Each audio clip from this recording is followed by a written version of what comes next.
Hi friends, dear student, I am Arif Khan. Today I will teach you about classification of solution on the basis of physical state of solvent. आज हम पढ़ेंगे solvent की physical state की basis पर solution का classification. विलायक की भौतिक अवस्था के आधार पर विलयन का वर्गीकरण। विलायक की भौतिक अवस्था के आधार पर विलयन कुल तीन प्रकार के होते हैं: ठोस विलयन, द्रव विलयन और गैस विलयन। सॉलिड सॉल्यूशन, लिक्विड सॉल्यूशन और गैसियस सॉल्यूशन। देखिए, ठोस विलयन क्या होगा? इसमें विलायक द्रव होगा, ठोस होगा और विलय ठोस, द्रव या गैस होगा। द्रव विलयन, लिक्विड सॉल्यूशन किसे कहेंगे? कि वह विलयन जिसमें विलायक द्रव होता है और विलय ठोस या द्रव या गैस होता है। गैसीय विलयन, गैसियस सॉल्यूशन क्या होता है? वह विलयन होता है जिसमें विलायक गैस होता है और विलय पदार्थ ठोस, द्रव या गैस होता है। सॉलिड सॉल्यूशन क्या है? कि जिसमें सॉल्वेंट सॉलिड होगा और सॉल्यूट सॉलिड या लिक्विड या गैस होता है। तो इस तरीके से सॉलिड सॉल्यूशन तीन टाइप के होते हैं। एक सॉल्यूशन क्या होगा? सॉलिड का सॉलिड में सॉल्यूशन, दूसरा लिक्विड का सॉलिड में सॉल्यूशन, गैस का सॉलिड में सॉल्यूशन।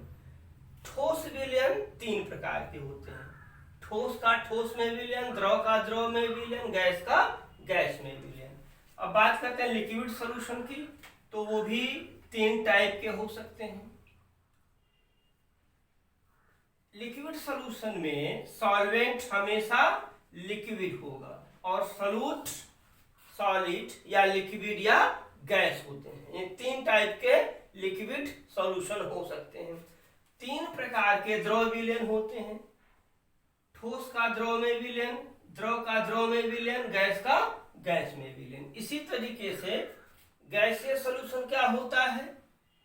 जिसमें सॉल्वेंट गैस होता है और सॉल्यूट सॉलिड, लिक्विड या गैस होते हैं। गैसीय विलयन में विलायक गैस होता है और विलय ठोस, द्रव या गैस होते हैं। तो इस तरीके से तीन प्रकार का, तीन टाइप का गैसीय सॉल्यूशन भी हो सकता है: सॉलिड का गैस में सॉल्यूशन, लिक्विड का गैस में सॉल्यूशन, गैस का गैस में सॉल्यूशन। तो इस तरीके से सॉल्यूट और सॉल्वेंट दोनों की फिजिकल स्टेट की बेसिस पे बात करी जाए तो सॉल्यूशन कुल 9 टाइप के होंगे। तीन टाइप का सॉलिड सॉल्यूशन, तीन टाइप का लिक्विड सॉल्यूशन, तीन टाइप का गैसियस सॉल्यूशन। ठीक है ना? अब देखिए, थोड़ा सा हम अलग से बात कर लें लिक्विड सॉल्यूशन के बारे में। लिक्विड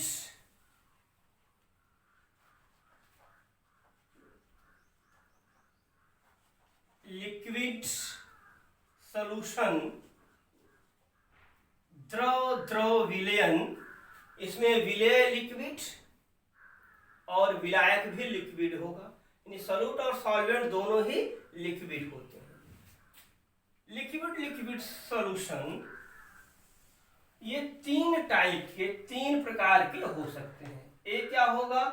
कंप्लीटली मिसिबल, दूसरा होगा पार्शियली मिसिबल, तीसरे टाइप का लिक्विड सॉल्यूशन होगा immiscible. On the basis of miscibility of liquid solutions can be divided into following 3 categories: completely miscible, partially miscible और immiscible। तो पहले बात की जाए completely miscible। देखिए, completely miscible लिक्विड क्या होते हैं? दो ऐसे लिक्विड जो आपस में डिसॉल्व होकर होमोजेनियस मिक्सचर बना लें। When two liquids dissolve in each other and form homogeneous mixture, they said to be they are said to be completely miscible. अगर दो लिक्विड ऐसे हैं, दो द्रव ऐसे हैं जो आपस में घुलकर समांगी मिश्रण बनाते हैं, तो वो कंप्लीटली मिसिबल लिक्विड होंगे। जैसे अगर दो ध्रुवीय विलायक, दो ध्रुवीय लिक्विड हो या दो अध्रुवीय लिक्विड हो, दो पोलर लिक्विड हो या दो नॉन पोलर लिक्विड हो, तो वो कंप्लीटली मिसिबल होंगे।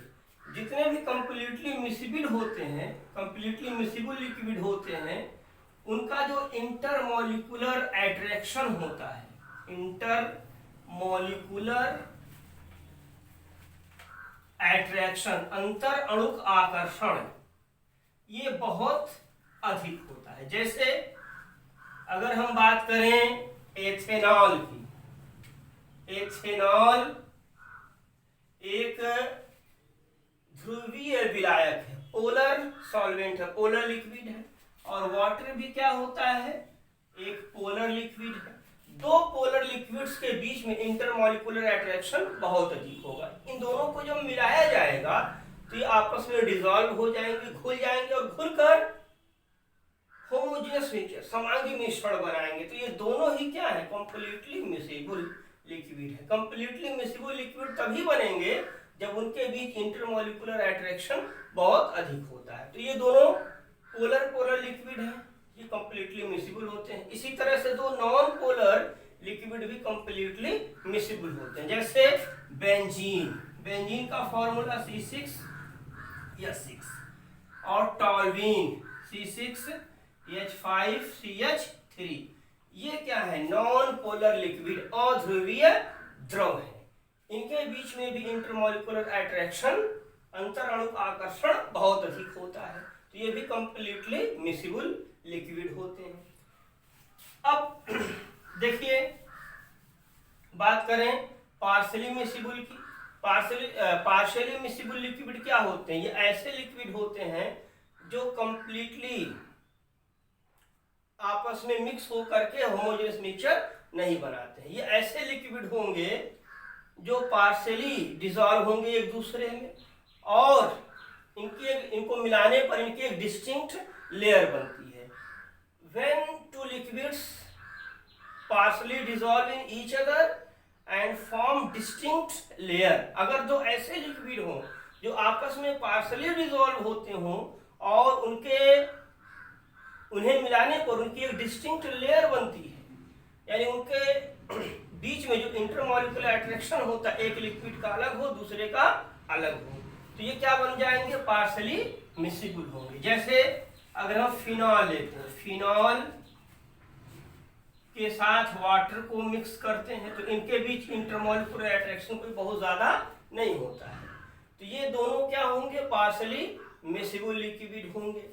इसी तरह से हम ईथर लेते हैं, जैसे die ethyl ether C2H5O C2H5, ये डाई एथिल ईथर है, वाटर के साथ मिक्स करते हैं। तो ये दोनों ऐसे लिक्विड हैं जो एक दूसरे में पार्शियली डिसॉल्व होते हैं और इनको मिलाने पर इनकी एक डिस्टिंक्ट लेयर बनती है।